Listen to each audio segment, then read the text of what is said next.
4 अगस्त जो ॾियारो पुलिस खाते पारां शहीद एहलकारनि जे नाले मल्हाइण खां पोइ जामशोरे ज़िले जे शहीद जवाननि खे भेटा ॾियण लाइ सिंध यूनिवर्सिटीअ जे अलामा आई काज़ी चौक खां रैली कढी वई।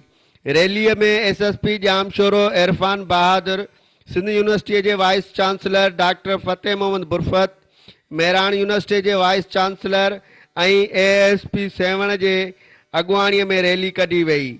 रैलीअ में वॾे अंग शागिर्दनि, शागिर्दियाणियुनि, पुलिस ऑफिसरनि समेत एहलकारनि वॾे अंग में शिरकत करे शहीद एहलकारनि खे लफ़्ज़नि जी भेटा ॾिनी वई।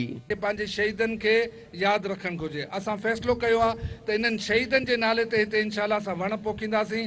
इरफान बहादुर साहब मां रिक्वेस्ट कई कि 14 अगस्त ते इंशाल्लाह असां इन सभिनी शहीदनि खे यादि कंदासीं। हिकिड़ो ॾींहुं कोन हूंदो आहे, शहीद हमेशह ज़िंदा रहंदा आहिनि ऐं पाकिस्तान में इहो एज़ाज़ आहे कि कॾहिं बि का जंग हुजे, चाहे वो इंटरनल हुजे या एक्सटर्नल हुजे, पाकिस्तान जे नौजवाननि पंहिंजी ज़िंदगियूं ॾेई हिन मुल्क जी हिफ़ाज़त की है।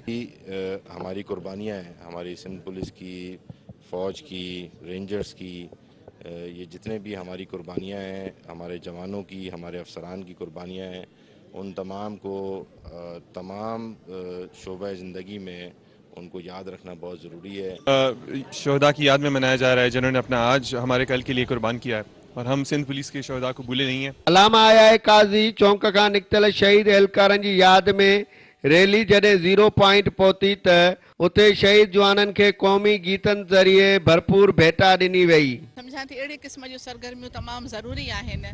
इन सां छा थो थिए जो जेके उहे माण्हू, उहे पुलिस वारा, सिपाही हुया या कहिड़ी बि रैंक जा हुया, उहे तव्हांजे असांजे यानी आम माण्हुनि जी जान ऐं माल जी हिफ़ाज़त कंदे अगरि शहीद थिया आहिनि। 4 अगस्त जो ॾियारो शहीद जवाननि जे नाले करे मल्हाइण यकीनन शहीदनि जे वारसनि सां हमदर्दीअ जो बहितरीनु अमल आहे, पर अहिड़ियूं तक़रीबूं जवाननि जी हौसला अफ़ज़ाईअ में अहम किरदारु अदा कंदियूं। कैमरामैन रहमान जमालीअ सां गॾु इस्माइल बारी जो सिंध टीवी न्यूज़